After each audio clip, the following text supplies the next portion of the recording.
like to introduce our speaker, Dr. Augusto Lopez-Claros. Thank you very much, Ryan, for the introduction, and thank you to all for hosting this event. It's a pleasure to be with you,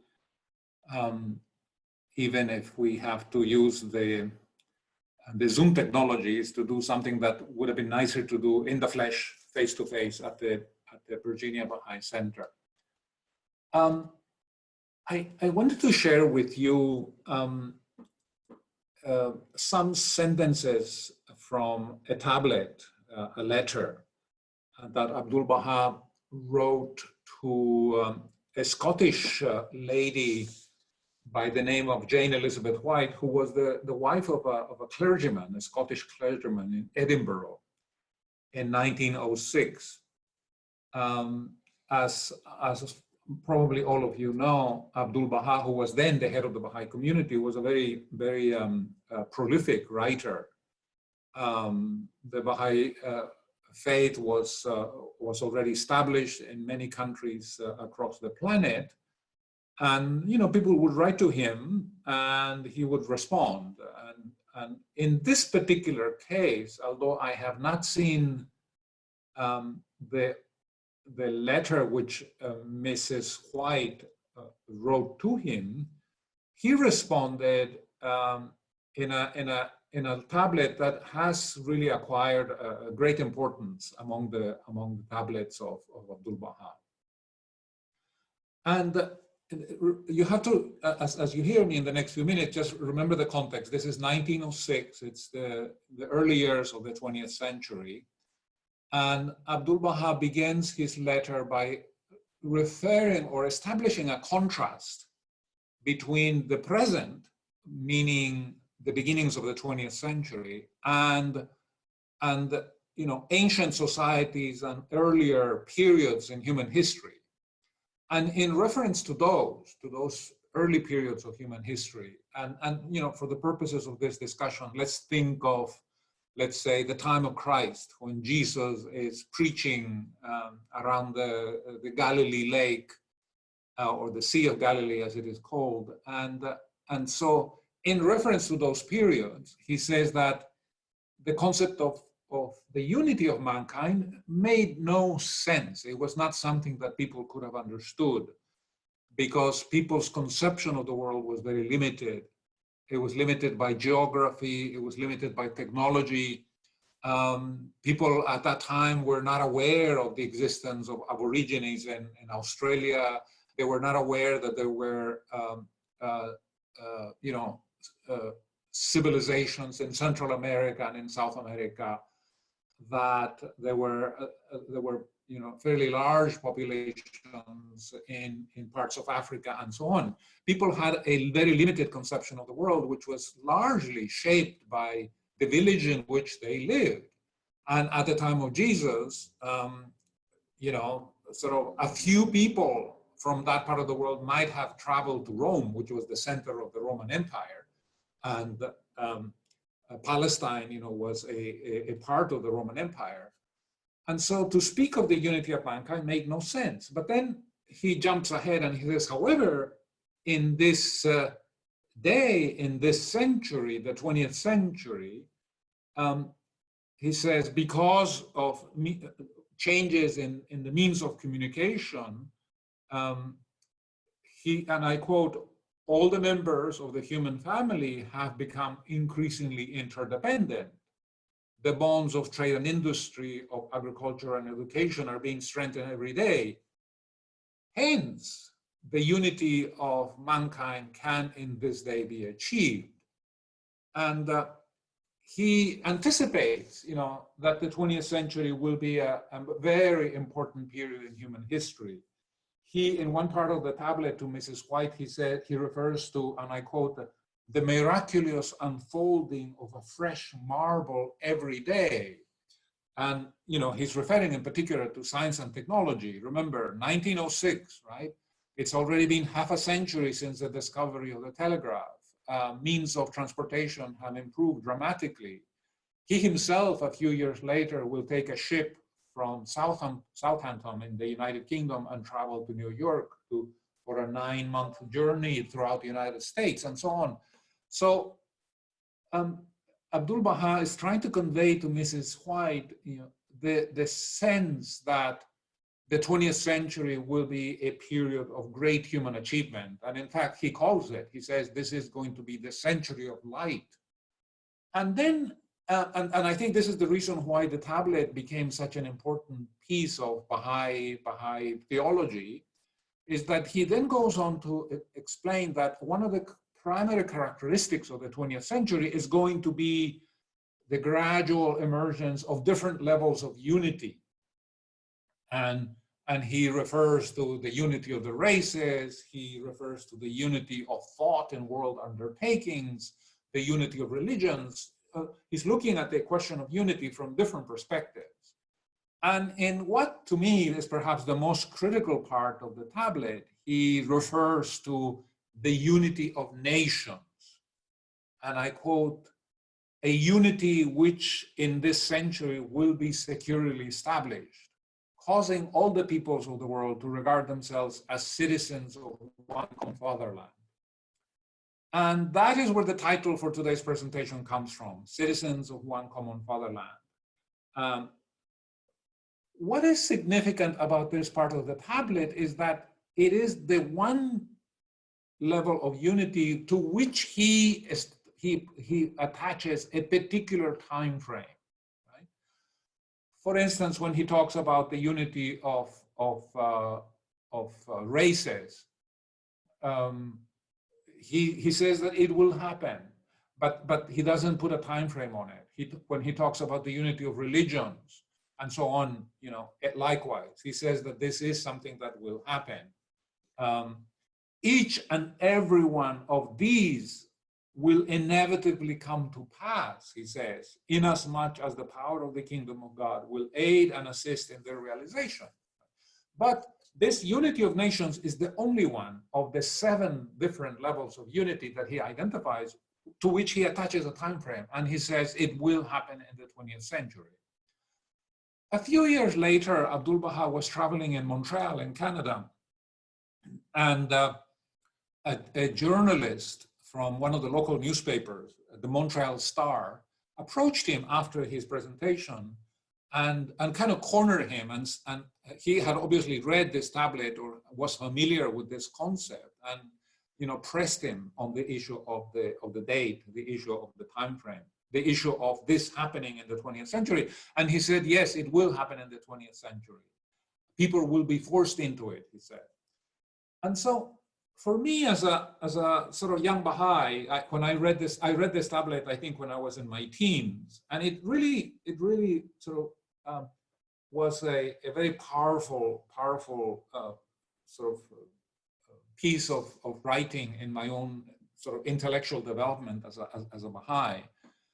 And of course, as time went by, and as we near the end of the 20th century, I reflected often on this issue, and Abdul Baha's saying that this concept of unity would be securely established in the 20th century, causing all the peoples of the world to regard themselves as citizens of one common fatherland. So what I like to do today with you is I like to give you four examples, 4 arguments in support of the thesis that this actually was achieved, that this prophecy, if you wish, because it is a prophetic statement when you actually read the words carefully, that this actually did take place in the 20th century, and I want to explain why. Obviously, this list is a personal one. It is a list that comes from many years of thinking about the subject, and it's also illumined by my own experience as an international economist and the work that I have done over many decades. Right? So let me begin with the first one. The first one has to do with the creation of the United Nations and the adoption of its founding document, the United Nations Charter. Let me just give you a kind of a 1-minute historical background to this. what happened is that when the Japanese attacked the United States in Pearl Harbor in December of 1941, the United States entered into World War II. It had been a reluctant observer, before, as the Europeans proceeded to destroy each other, from September of 1939. But with the attack in Pearl Harbor, basically there was a complete shift in the feeling about this conflict in the United States, and the United States under President Roosevelt entered into war. But Roosevelt, obviously he did not wish the United States to enter into this kind of European conflict. He was forced by this attack against the U.S. Soil, and as within 3 weeks of the U.S. entering into the war, he had invited Prime Minister Winston Churchill to come to the White House, and he came at the end of 1941, and they actually spent the New Year's together. And early in 1942, Churchill and Roosevelt invited 26 other countries who were then joined in the war effort against Nazi Germany to create an organization that was going to be called the United Nations. Basically, they said, look, this war at one point, it will be over. We will defeat the Germans. And when we do that, we want to create an organization that is going to ensure the peace and the security of people forever and ever and ever, so that we don't have to ever find ourselves again in this calamity with so many casualties. Remember, by the time World War II ended, 60 million people had died, mostly in Europe, but also in other parts of the world, including, of course, Asia, Japan, the Soviet Union, and so on. Now, in 1945 in San Francisco, after 2 or 3 years of consultations and discussions, the representatives from 51 member nations got together to adopt the United Nations Charter, which is the kind of, you can think of it as the Constitution of the United Nations. It's the founding document of this organization, which was debated, it was discussed, it was the subject of numerous consultations. I live here in Washington, D.C., literally a few blocks away from a mansion in Georgetown that is called Dumbarton Oaks, where for a period of a couple of months in 1944, the nations, the representatives from the Soviet Union, from the China, from England, and from the United States got together and discussed, the draft of the UN Charter and hammered out, the essential elements. Now, this is a very important document, and I just want to share with you a couple of sentences in support of this argument which I'm making for you today. The United Nations Charter begins by saying, "We the peoples of the United Nations." It is a document that begins speaking on behalf of all of mankind. And it says that, in order to save succeeding generations from the scourge of war, which twice in our lifetime has brought untold sorrow to mankind, they're also referring to World War I, then against that background, we reaffirm our faith in fundamental human rights. We believe in the dignity and worth of every human person. We believe in the equality and equal rights of men and women, and so on. We believe that we should practice tolerance and live together in peace, and so on. It is a very powerful statement of human brotherhood. It is a document that people have recognized as being a very important sort of statement about who we are as a human family. The document on a couple of occasions talks about we sharing these values without distinction of race, sex, language, or religion, again, emphasizing the universality of these concepts. When the UN Charter was adopted in San Francisco, and by the way, we are celebrating this year the 75th anniversary of the UN Charter, it had 51 founding members. my own home country in Latin America was a founding member of the United Nations. There were representatives from my country attending the conference in San Francisco. And then what happened over the next several decades is that a process of decolonization got started. Many of the countries in Africa, for instance, which were colonies of either the French or the English, the United Nations Charter talks about the self-determination of peoples. And so these countries or these colonies began to separate themselves from their colonial masters. And as a result of that, there was a very large increase in the membership of the United Nations. So that by the end of the 20th century, in the year 2000, the United Nations had 189 member countries, accounting for 99.7% of the world's population. And so these principles, which are embedded in the Charter, they were accepted by all these new members.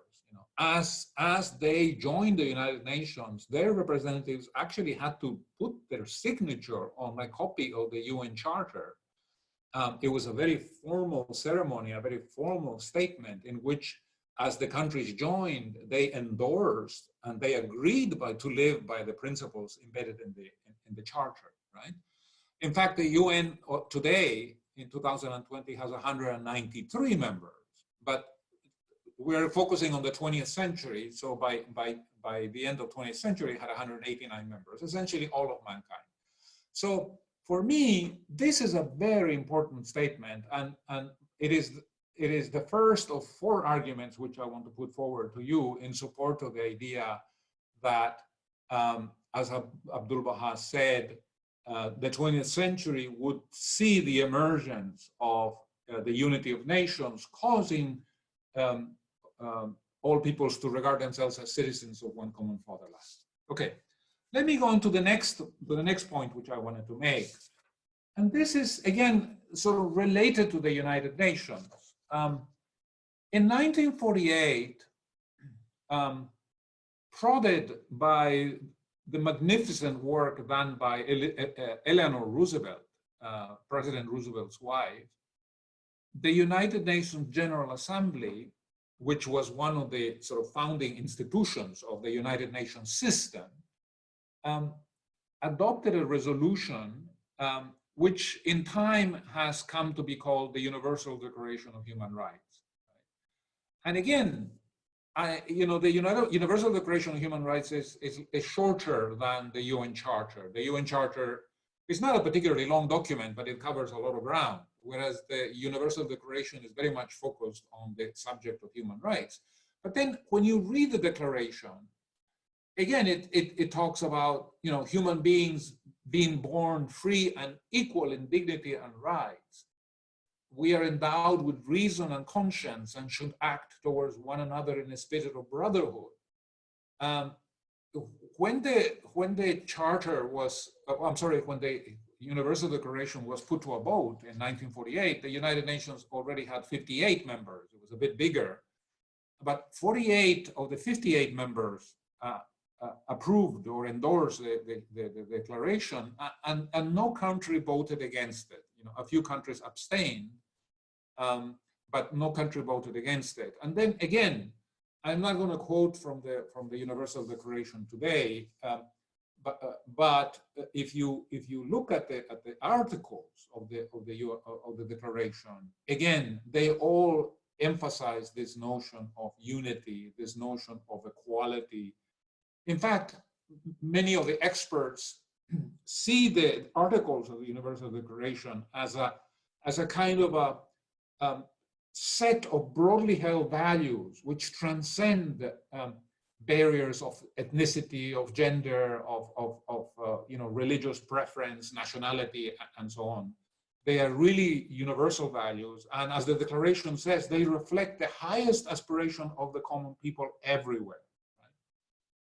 Right? So this I would regard again as a very important moment in human history, where nations came together to emphasize the concept of our common humanity and our belonging to one human family.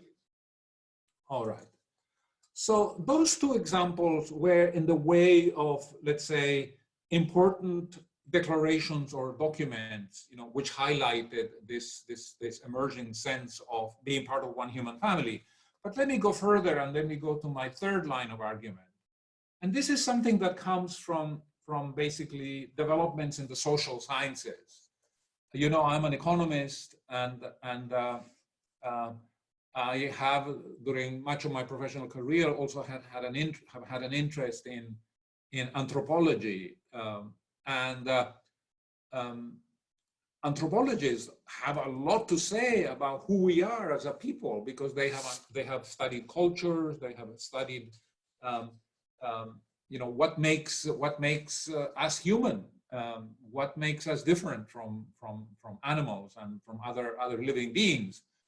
And they have themselves, from a kind of a professional perspective, addressed this question of identity, this question of citizenship, if you wish.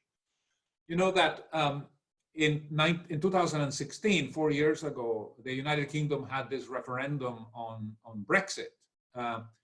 And soon after the referendum, the British Prime Minister gave a speech in which she addressed this issue of world citizenship. And she said the following. She said, if you're a citizen of the world, you are a citizen of nowhere.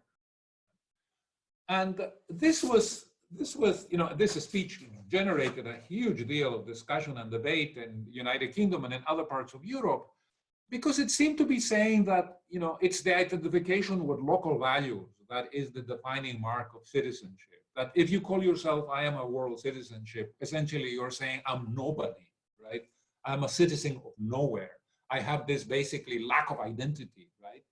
And people reacted to that very much. And one of the reasons they reacted to that is because it really goes completely counter to what we have learned from 100 years of anthropology and ethnography and the study of human cultures, from a scientific perspective.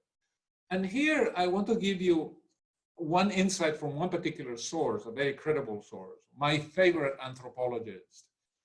He's an American. His name is George Murdoch. And he was, one of the leading anthropologists of his generation. For 22 years, he was the chairman of the Department of Anthropology at Yale University, which, as you know, is one of the leading educational institutions in the United States. And Murdoch had studied, during much of his professional career, basically, different cultures. And he had noted that when you looked at cultures across the planet, and even across time, whether you were looking at, sort of people in Korea, or you were looking at people in Ghana, in Africa, or in Latin America, or in Australia, whether you were doing so in the 20th century or the 19th century or the 18th century, you could begin to discover certain things that were common to these cultures, right? So let me give you a few examples. For instance, the notion of family is common to all cultures. Whether you're talking about the Far East or Sub-Saharan Africa, whether you're talking about the 19th or the 20th century, family is a concept that is shared universally. Funeral rites, in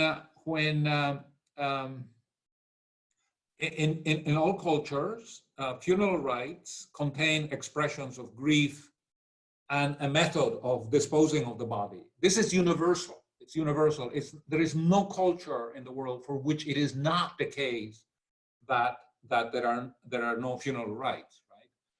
Then, for instance, greetings. Okay, it's not particularly important, but when people meet in different cultures, they greet each other in various ways. And so, what Murdoch did is he eventually did a list of these things that cultures hold in common, right? And it is a fascinating paragraph because he lists them alphabetically.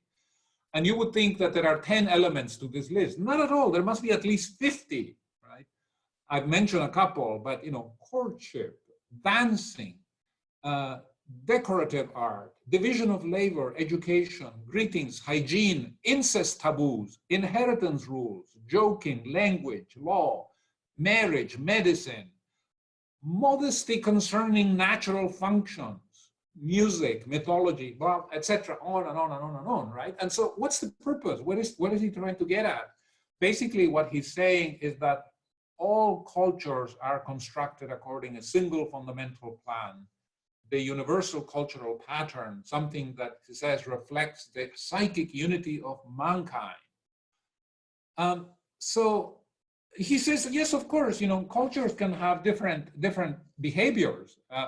In my country, when we eat rice, we use a fork. I've noticed that some of my Persian friends, when they eat rice, they use a spoon. And in East Asia, they eat rice with chopsticks, right? But that's just a reflection of a behavior, when it comes to eating, right? But Murdoch wasn't talking about that. He was basically talking about broader aspects that we share in common, right? And so, at least from anthropology in the 20th century, through the work of Murdoch and others, we were already talking about this concept of the unity of mankind. In fact, that's the term that he uses. Murdoch was not a Baha'i, but he in his writings talks about the psychic unity of mankind. Right? And so for me, that then is a confirmation of something that Baha'u'llah said in his own writings in the 19th century, when he said the earth is but one country and mankind is citizens. If Murdoch had read that, he would have said, of course, completely, totally. That is exactly what we teach in anthropology. The earth is but one country and mankind is citizens. And then let me go on to my last argument, which is scientific at its core, and which for me provides a complete validation of Abdul Baha's statement to Jane Elizabeth White in 1906. And this has to do with, this is something that actually happened in the year 2000, literally in the tail end of the 20th century, and it is the mapping of the human genome. You know that in the year 2000, there was a press conference at the White House where Prime Minister Tony Blair from the United Kingdom and President Clinton announced the completion of the mapping of the human genome. And it was a very momentous occasion because there had been this two groups of scientists, working on this project, and Prime Minister Blair and President Clinton agreed that rather than say that this scientific competition had been won by the British or by the Americans, they decided to declare a tie and to make a joint announcement. And I was exchanging emails with a couple of weeks ago with Melan Verveer. Melan Verveer is a very prominent Washingtonian who was Hillary Clinton's chief of staff. She was the First Lady's chief of staff during her 8 years at the White House. And then when President Obama became president, he appointed Melan Verveer as the ambassador for the United States on gender issues, on issues of gender equality. So she is someone that I have met over the years. We were together in Stockholm a couple of years ago, invited by the foreign minister of Stockholm to talk about issues of gender equality. And it's somebody whom I respect very much. And I'll tell you in a couple of minutes what she told me in the email, when we were exchanging emails a couple of weeks ago. But when the mapping of the human genome was completed, there was a lot of interest, and the head of the American scientific team, a professor, a scientist by the name of Craig Venter, he said that one of the first things that they wanted to understand from a genetic point of view was the concept of race. Does race have a scientific concept? Is it a scientific concept? Does it have a scientific underpinning? or is this more issue of culture, right? And they had been this debate over the decades, but now for the first time, they really could look at this from a kind of a scientific perspective at the micro level, looking at the nature of the human genome. And he said that what we discovered is that, in fact, race is not a scientific concept. Race is a cultural concept. They said there is only one race, the human race. And then Ventier went further in a television interview that he gave, which actually you can find in YouTube. He said that, we all have come, we all, as a human race, we have migrated out of Africa. And have dispersed throughout regions of the world, but our origin is basically the same. And he said that if you could map, if you could sequence the genomes of everyone on the planet, all 7.5 billion people, and if you could compare them, you would not be able to find clear differences in these, on the basis of which you could make meaningful distinctions of race.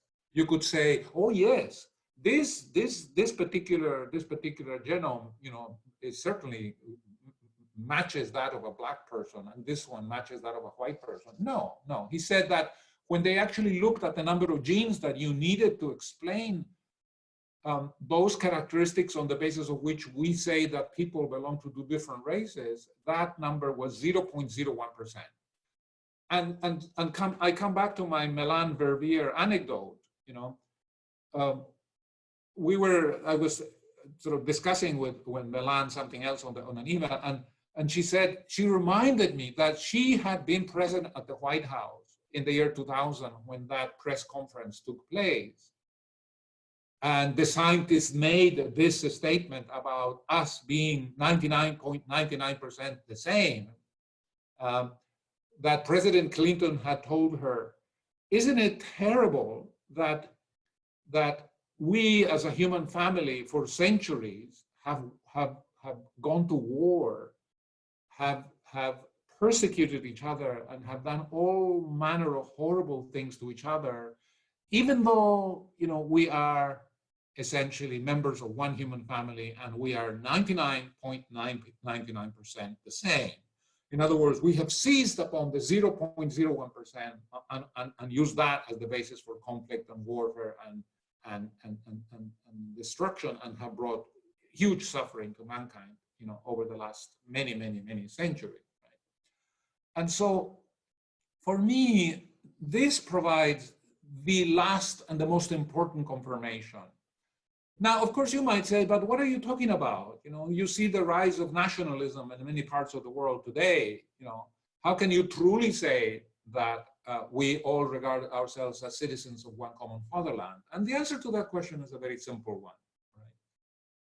There is no doubt whatsoever that this sense of the underlying unity of mankind, and that we are indeed citizens of a common fatherland, that the earth is one country and mankind is citizens, was scientifically established at the tail end of the 20th century.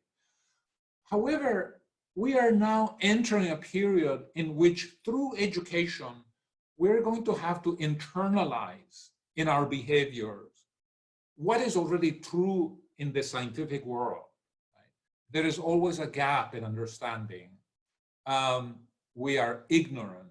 We are prejudiced.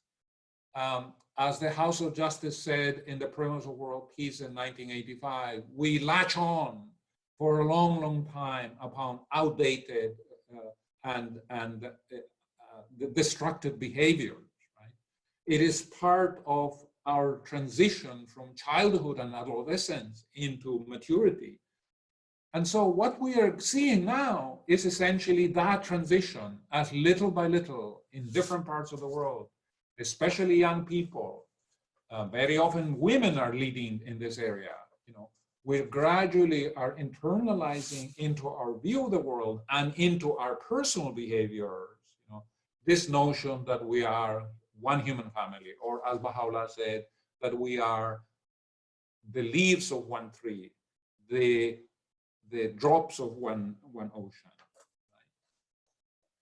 Right? And so, for me, these are really four fairly important arguments, and I am totally at ease with the notion that was laid out by Abdul Baha in his letter to Jane Elizabeth White. And this question is today more important than ever before in the history of mankind. Just think of the moment that we're living today, right? It is a moment in which throughout the world, we are experiencing the impact of a pandemic. This pandemic has not only brought pain and suffering to those affected by the disease, but it has also brought our global economy to a standstill. We are witnessing things that none of us have witnessed in our lifetime.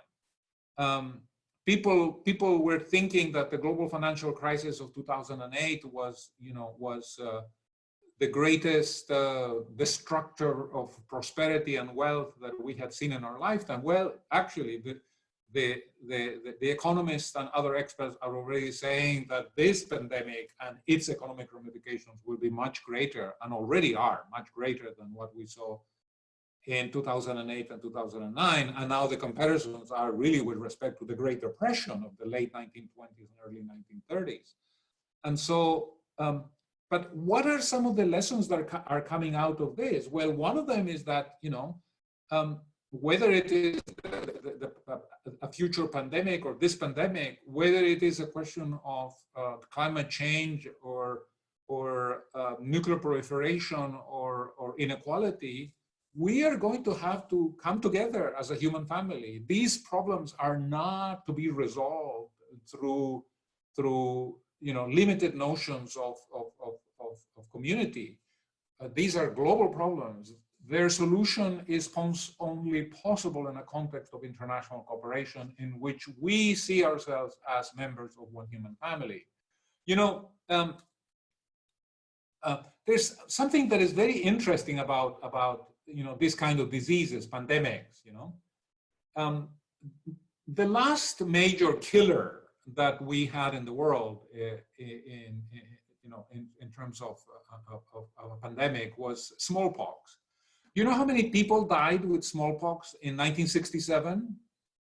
2 million. 2 million people died of smallpox in 1967.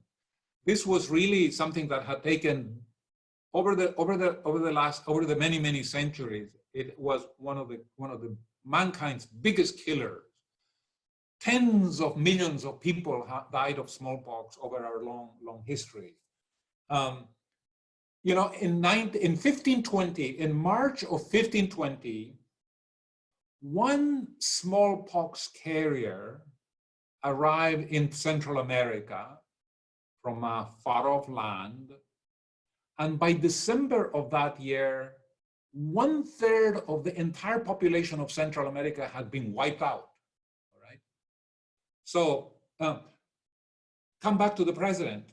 In 1979, the World Health Organization declared smallpox finally eradicated.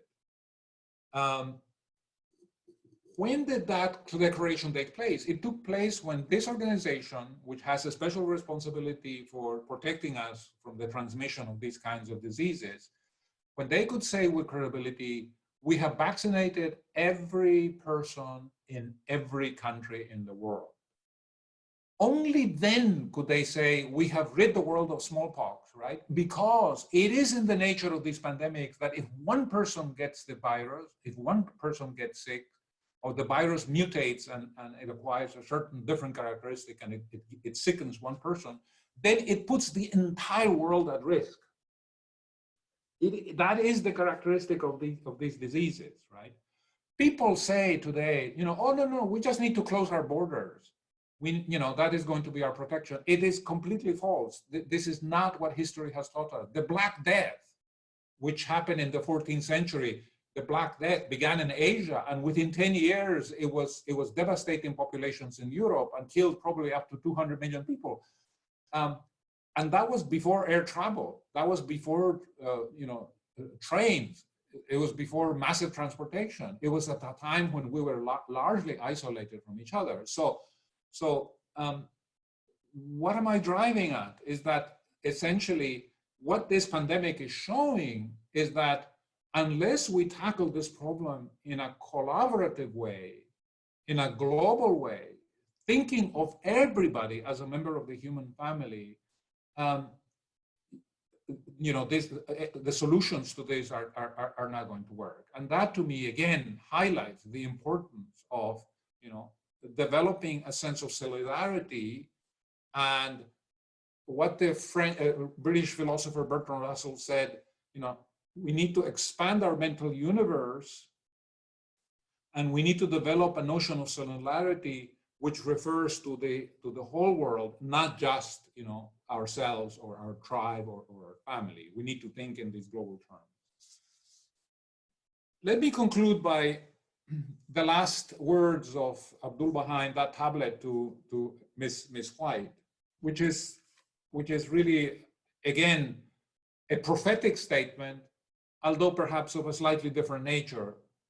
He says, each and every one of these unities, the 7 levels of unity which he refers in the tablet, will inevitably come to pass, inasmuch as the power of the kingdom of God will aid and assist in their realization. Thank you.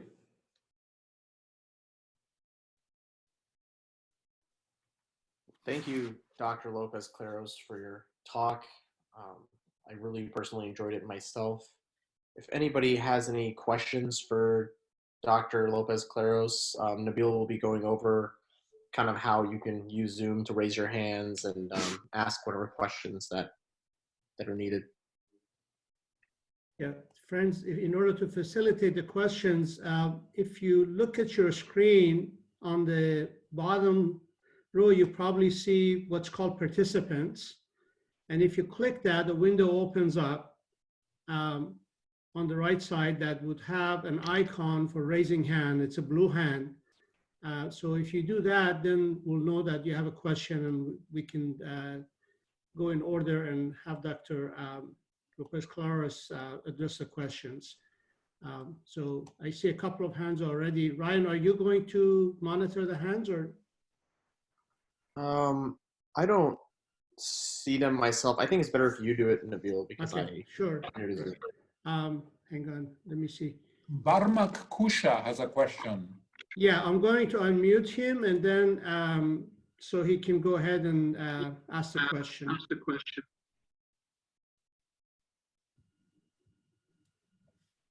You are muted, Barmak. You need to unmute yourself.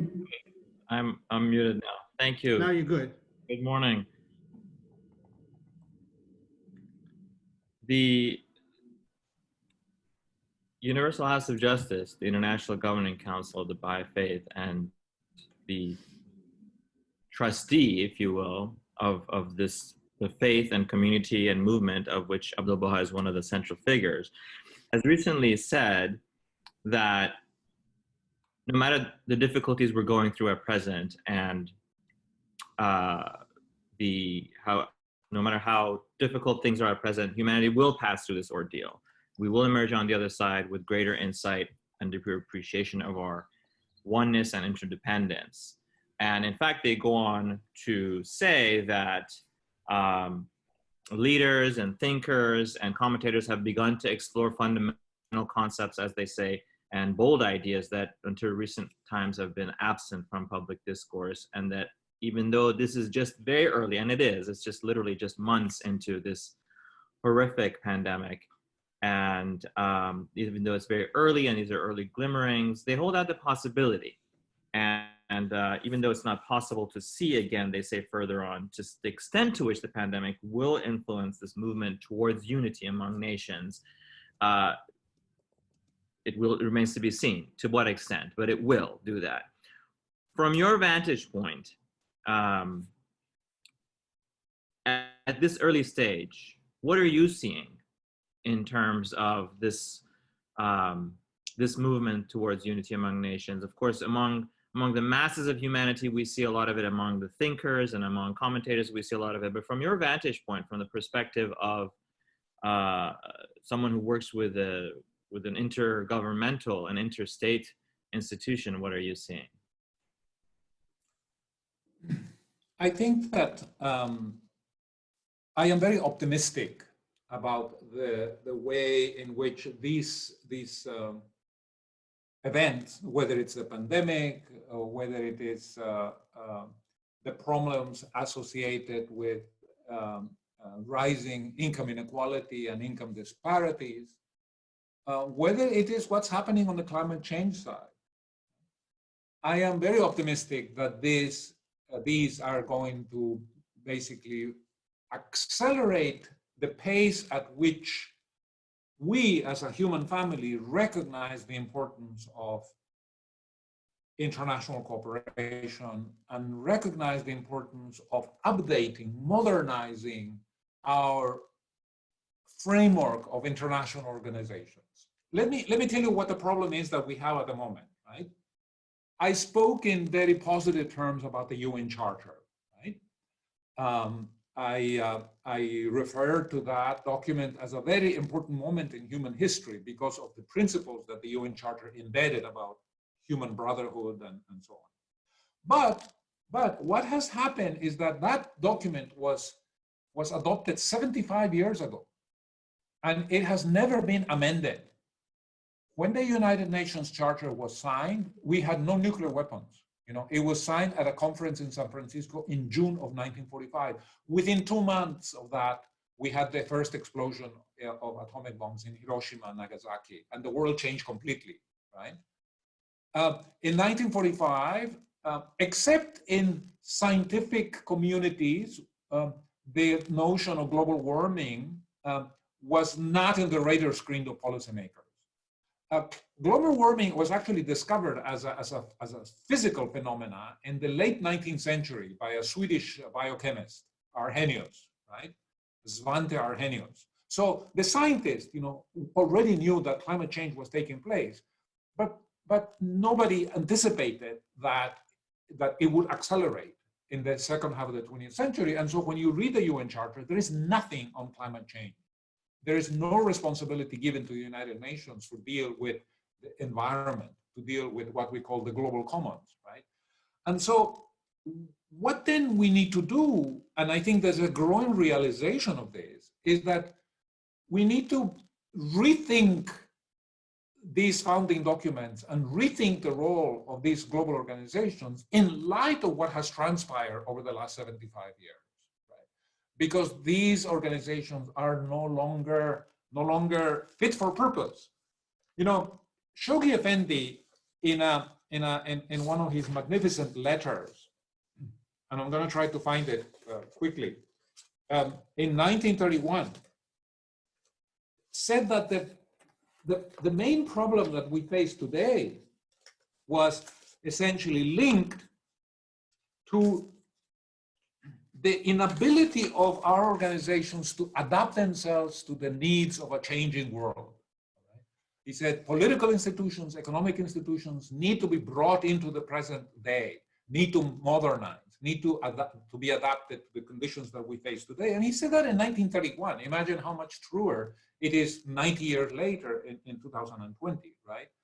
So I think that what is happening is that over the next several years, more and more people are going to be saying, look, we have to manage the world in a better way. You know, we cannot afford to sustain the kinds of shocks that come as a result of lack of cooperation, lack of coordination, right?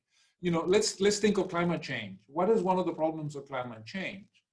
Is that we have recognized that it is a threat. That was the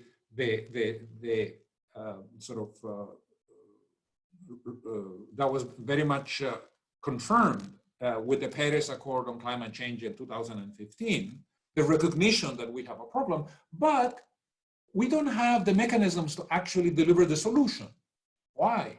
Because the agreement in Paris said, okay, we're going to establish these targets for reductions in emissions, but these targets are not binding. Nobody gets penalized if they don't fulfill them. And a day after, the scientists who had applauded the agreement were already saying, this is not going to work. Even all the countries do everything that they have promised, which they want. But even if they do, it is not going to prevent a rise in temperature of more than 2 degrees centigrade, right?